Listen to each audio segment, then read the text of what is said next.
नमस्कार दोस्तों, स्वागत है आपका हमारे YouTube चैनल जिसका नाम है परीक्षिता एकेडमी और मैं सुनीता ठाकुर आज बात करने वाली हूँ नई शिक्षा नीति 2020 के बारे में।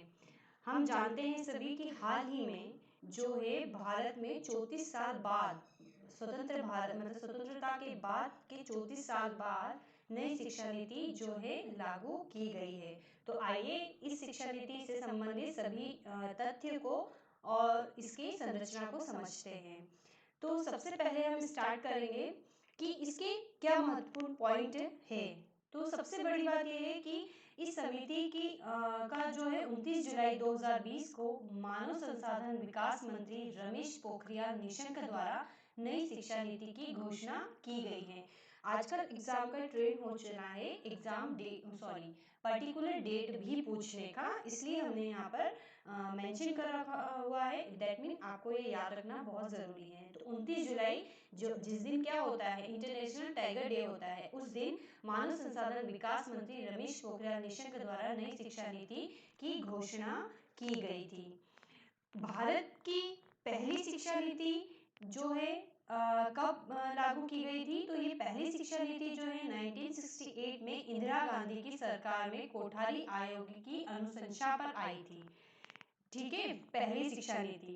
और दूसरी शिक्षा नीति तो जो 1968 है, इसका उल्टा कर देते तो हमें याद करने में आसानी रहेगी। तो सेकंड जो शिक्षा नीति है वो राजीव गांधी की सरकार में 1986 में आई थी, जो कि 10+2+3 के मॉडल पर आधारित थी। आप सभी लोग जनरली मैक्सिमम लोग इस वाली शिक्षा नीति के तहत ही एजुकेटेड हुए होंगे। 10th मतलब 10th तक की पढ़ाई टू 11th 12th जिसमें हम सब्जेक्ट का सिलेक्शन करते हैं, और 3 ईयर का जो सिलेबस कोर्स होता है वो ग्रेजुएशन का होता है। तो 10+2 मॉडल पर और +3 मॉडल पर आधारित थी दूसरी शिक्षा नीति। जो नई शिक्षा नीति है वो कितने साल पुरानी, तो 34 साल पुरानी शिक्षा नीति को रिप्लेस करेगी। और 1992 में जो पी नरसिम्हा राव थे, उन्होंने सेकंड जो शिक्षा नीति थी 86 वाली, उसमें कुछ संशोधन किया था। और तो सिंपल सी बात है कि जो अभी हाल ही में शिक्षा नीति 2020 में लागू हुई है, तो ये किस क्रम की शिक्षा नीति है, तो ये स्वतंत्र भारत की तीसरी शिक्षा नीति है। और के कस्तूरी रंजन की अध्यक्षता में गठित समिति की सिफारिश पर नई शिक्षा नीति का मसौदा तैयार किया गया था। इसी की रिकमेंडेशन पर ये जो है पॉलिसी बनाई गई है। तो अब हम इसका नेक्स्ट पॉइंट समझते हैं कि शिक्षा नीति के तहत क्या प्रयास किए गए। दैट मीन अगर जो शिक्षा नीति है इसके अंदर किन बिंदुओं का के बारे में बताया गया है, तो हम देखते हैं। तो सबसे पहली बात तो जो मानव संसाधन विकास मंत्रालय है, अब उसका नाम बदलकर शिक्षा मंत्रालय कर दिया गया है। अर्थात जो हाल ही में मानव संसाधन विकास मंत्री है रमेश पोखरियाल निशंक, अब उन्हें जो है HRD मिनिस्टर ना कह के अब उन्हें शिक्षा मंत्री कहा जाएगा। तो जो मानव संसाधन विकास मंत्रालय, इसका नाम बदलकर क्या कर दिया गया है, शिक्षा मंत्रालय कर दिया गया है। और जिस प्रकार से जो सेकेंड शिक्षा हमारी पॉलिसी थी, मॉडल था, वो 10+2+3 पर आधारित था, उसी प्रकार से इसको जो है 5+3+3+4 मॉडल कहा जाएगा। अर्थात ये क्या होता है हमारे नेक्स्ट स्लाइड में इसके ऊपर आपसे डिस्कस करेंगे।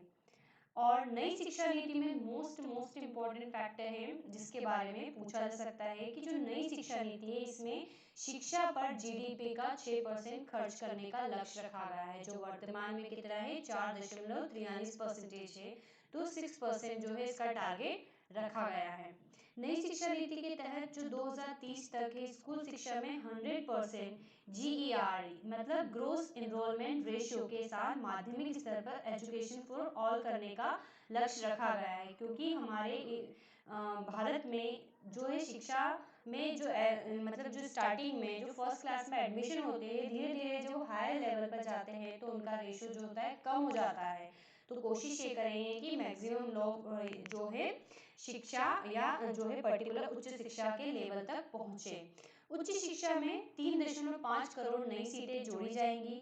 और उच्च कक्षा में जो GER है, ग्रॉस इनरोलमेंट रेशियो जो है वर्ष 2035 तक 50% करने का लक्ष्य रखा गया है।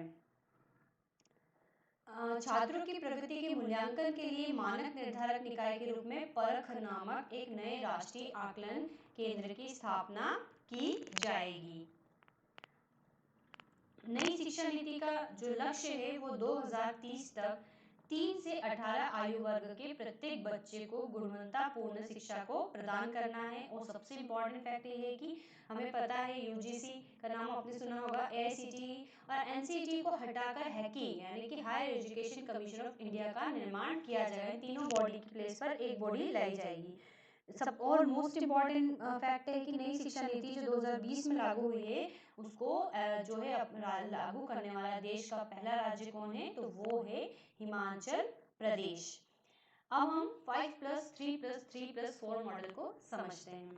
तो सबसे पहली बात जो 5 ईयर का जो 5 है, तो यहाँ पर जो 5 है इस वाले हम फॉर्म को कहेंगे फाउंडेशन स्टेज। स्कूल के पहले 5 साल की स्टडी को फाउंडेशन स्टेज कहा जाएगा। फर्क कुछ भी नहीं है, वही जैसे पहले शिक्षा नीति में nursery, LKG, UKG, first, second, third इस तरीके से क्लासेस होती थी। तो जो शुरुआती क्लास को उसको 5 जो साल है उसके बंच में बना दिया गया जिसको हम क्या कहेंगे, फाउंडेशन स्टेज कहेंगे। और इन 5 सालों में एजुकेशन क्या रहेगी, तो पहले जो 3 साल है वो रहेंगे प्री प्राइमरी के, अर्थात जो आज की शिक्षा नीति, जो पुरानी शिक्षा नीति सेकंड, उसके तहत हम बोलते थे एलकेजी, नर्सरी, एलकेजी, यूकेजी, तो उसको प्री प्राइमरी सेक्शन कहा जाएगा जो कि 3 साल का रहेगा। फिर उसके बाद फर्स्ट क्लास रहेगी, देन उसके बाद सेकंड क्लास रहेगी। तो ये सेकंड क्लास तक का जो एजुकेशन लेवल है उसको हम क्या कहेंगे, फाउंडेशन स्टेज। और यहाँ पर सेकंड क्लास तक के लेवल में ये जो मॉडल है 5 इससे रिप्रेजेंट किया गया है। और शिक्षण के माध्यम में कक्षा 5वीं तक मातृभाषा, स्थानीय क्षेत्रीय भाषा का इस्तेमाल किया जाएगा। अर्थात ये शिक्षा नीति कहती है कि आप 5वीं तक बच्चों को किसी भी भाषा में शिक्षित कर सकते हैं, चाहे वो उनकी मातृभाषा हो या हिंदी हो, इंग्लिश हो, तमिल, तेलुगु, किसी भी भाषा में उनको या कोई भी क्षेत्रीय जो लैंग्वेज है उसमें शिक्षा प्राप्त कराई जाए। अगले 3 साल तक क्या रहेगा, इसमें जो नेक्स्ट 3 है वो किस बात को रिप्रेजेंट कर रहा है, तो वो रिप्रेजेंट कर रहा है जो क्लास 3 से 5 तक है, क्लास 3rd to 5th तक के जो नेक्स्ट 3 ईयर है वो इस 3 को रिप्रेजेंट कर रहे हैं।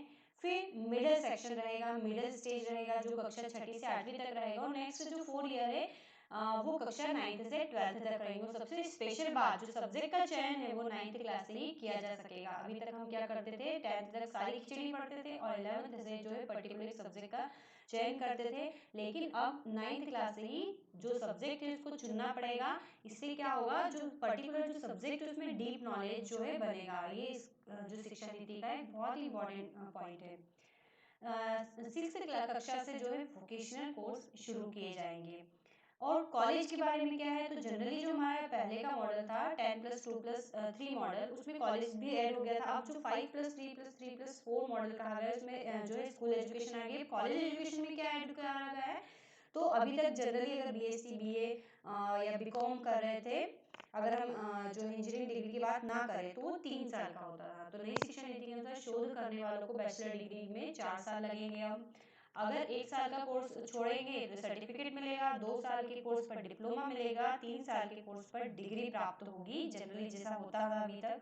और अंतिम में चौथे साल कोर्स छोड़ने पर शोध के साथ डिग्री का प्रावधान है। अब चौथे साल ऐड करा है, सिंपल सी बात है, जब हम ग्रेजुएशन करते थे उसके बाद हम एमफिल करते थे, अब यहाँ पर 4 साल ऐड कर दिए तो फर्क कुछ नहीं पड़ा। यहाँ पर एमफिल जो है उसको समाप्त कर दिया है, जो एमफिल की पद्धति थी उसको समाप्त कर दिया गया है नई शिक्षा नीति के तहत। दैट मीन कि 4 साल बाद आप सीधे पीएचडी कर सकते हैं। या तो पहले भी वही होता था, अगर 3 साल आप करते थे देन उसके बाद आप पीएचडी करते थे, फिर उसके बाद सॉरी एमफिल करते थे, उसके बाद पीएचडी करते थे। अब यहाँ पर इस टर्म को खत्म कर दिया गया है।